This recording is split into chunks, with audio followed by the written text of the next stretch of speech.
මල්ලස්නේ රජමහා විහාරය.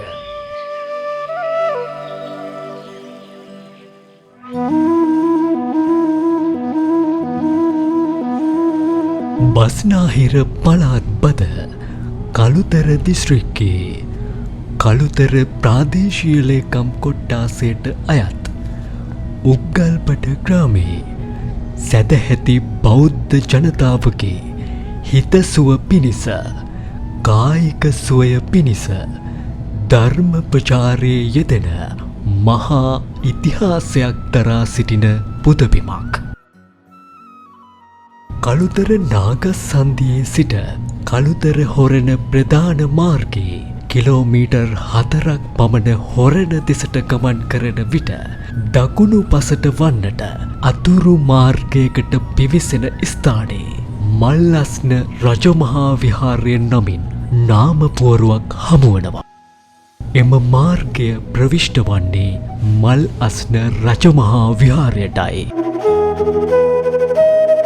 උග්ගල්බඩ ග්‍රාමයේ නැගෙනහිර දෙසින් සතර මහා ගංගාවලින් එකක් වෙන කළුගඟ ගලා යන අතර උතුරින් රන්නුන්ගල ගංකන්දකොට ආදී පැරණි ගම්මානවලින්ද බටහිරින් ඇඳිරි කැලය කපුහේන ගම්මානවල පැතිර ඇති මනරම් සරුසාර කෙත් යායෙන්ද දකුණින් මල්වත්ත ජාවත්ත ආදී කුඹුරු පොල් රබර් ආදී භවභෝග සම්පත් වලින්ද අතීතයේ සිටම සශ්‍රීක ගම්මානයක් ලෙස උග්ගල්බඩ ග්‍රාමය හඳුන්වා දෙන්නට පුළුවන්.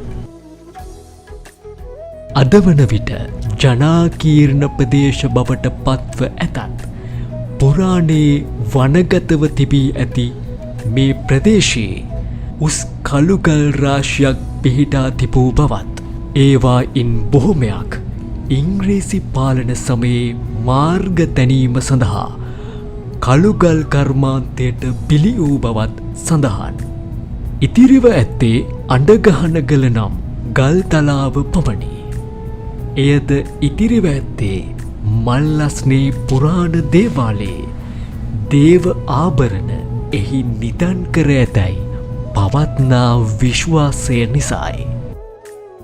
උග්ගල්බඩ ග්‍රාමයේ පිහිටි මේ විහාරස්ථානය හා මල්ලස්න දේවාලය පළමුවන පරාක්‍රමබාහු රජ සමයේ ආරම්භ කර දෙවන පරාක්‍රමබාහු රජ සමයේ ප්‍රතිසංස්කරණය කරන්නට ඇතයි. අතීත ජනප්‍රවාදයෙහි විශ්වාසයන්ද පවතිනවා. උග්ගල්පට සීලප්පති දේව වටුතන්ත්‍රිකේ ඉදිරිසිංහ මරවරන් නැහැට දෙවා වදාළ පමණකුත් නොව ලැබුණු නම්බුනම් මුතුක්කුඩේ ඉරට්ට තල්පත් දවල් පන්දම් සිංගාරන් ඉරහඳ කොඩිය සිංහ කොඩියද යෙදී දෙවා වතුපනත් ශ්‍රී දන්තධාතූන් වහන්සේ සන්තක කොට අවුරුදු එකකට 56ක් පඬරටදී පොරෝචන විදින න්‍යායෙන් යන එන්න හල ඉලන් බහු විධානයක් නොකියන නොකරන හැටියට දෙවා වදාලා ඇත. ජයවර්ධන කෝට්ටේ විස්තර කොට මණ්ඩපයෙහි මකර ධ්වජ තොරණ බඳවා ජයවර්ධන කෝට්ටේ විස්තර කොට මණ්ඩපයෙහි මකර ධ්වජ තොරණ බඳවා ශ්‍රී ආසනයෙහි ඇමති ගණයා මැද දේවේන්ද්‍ර ලීලාවෙන් වැඩහිඳ වදහල මෙහෙවරින් මේ තඹදාන පත්‍රය ලියාදුන් බවට සන්නස්වර්ධනය කරන්නයි ශතවර්ෂයෙන් 1365ක් වූ අවුරුද්දේ ඇසලපුර පසළොස්වක් ලත් රිවිදිනට ඉරහඳ පවත්නා තෙක් දෙවා වදාලා ඇත. ශ්‍රී ලංකාවේ බොහෝ විහාර විහාරස්ථාන පෘතුගීසි රාජ්‍ය සමයේදී විනාශ වූ අතර උග්ගල්බඩ මල්ලස්න රජමහා විහාරයටද එම ඉරණමම අත්විය. පසුව ඕලන්ද පාලන කාලේ අගභාගයේදී දෙගම්බොඩ හාමුදුරුවෝ නමින් ප්‍රසිද්ධ මහතෙරුන් වහන්සේ මෙහි වැඩමවා ජරාජීර්ණ වී තිබූ විහාරස්ථානය දැක බලවත් සංවේගයට පත්ව මෙය නැවතත් කලඑලි කිරීමේ අදහසින් ඕලන්ද ආණ්ඩුවට ලියවිල්ලක් ඔප්පු කර විහාරය නැවත එලිපෙහෙලි කර වසර 40ක් පමණ වැඩ සිටි බව සඳහන්. පසුව වයෝවෘද්ධ තත්වයට පත්ව ගිලන් වූ උන්වහන්සේ එකල පහතරට අති ප්‍රසිද්ධ බෙන්තර ගලපාත විහාරයේ අධිපතිව සිටි වල්පොල ගුණරතන මහතෙරුන් වහන්සේ මෙහි වැඩම කරවා ස්ථානය ලියවිල්ලකින් පවරා දී ඇත. පසුව වල්පොල ගුණරතන ස්වාමීන් වහන්සේ රත්මලේ ජෝතිපාල ස්වාමීන් වහන්සේට මෙම විහාරස්ථානය භාර කර ඇත. උන්වහන්සේ හැකිතරම් මෙම විහාරස්ථානය දියුණු කර සෝභිත මහතෙරුන් වහන්සේට විහාරස්ථානය භාර කර ඇති බවත් සඳහන්. කළුතර සෝභිත මහතෙරුන් වහන්සේගේ කාලයේදී මල්ලස්නේ රජමහා විහාරයේ සහ දේවාලයේ නව දියුණුවක ගමන් මඟ එළි වී ඇත. උන්වහන්සේගෙන් පසුව පයියාගල වේරගල කන්දේ විහාරාධිපතිව වැඩවිසූ පොතුවිල ඉන්ද්‍රජෝති ස්වාමීන් වහන්සේ විහාරස්ථානය දියුණු කර පවත්වාගෙන යාමට භාරගෙන ඇත. විහාරස්ථානයේ භාරකාරීත්වය තාවකාලිකව භාරගත් පොතුවිල ඉන්ද්‍රජෝති හිමියෝ විහාරස්ථානයේ ස්වර්ණමය යුගය උදා කිරීමේ අඩිතාලම දැමූ සේක. අතීතයේ විහාරස්ථානයේ තිබූ චෛත්‍ය මැදිකොට වර්තමානයේ විහාරස්ථානයේ දිස්වෙන චෛත්‍ය රාජානන් වහන්සේ ඉදිකරවීම උන්වහන්සේගේ මෙහෙයවීමෙන් සිදු වූ බව විහාර ඉතිහාසයේ සඳහන්. පසුකාලීනව කළුතර විමලසාර ස්වාමීන් වහන්සේගෙන් පසුව දෙදියවල දේවානන්ද ස්වාමීන් වහන්සේ විහාරාධිපතිත්වයට පත්ව ප්‍රදේශයේ ආගමික මෙන්ම සමාජීය පුනර්ජීවනය වෙනුවෙන් මහත් සේවාවක් සිදු කළ බව සඳහන්.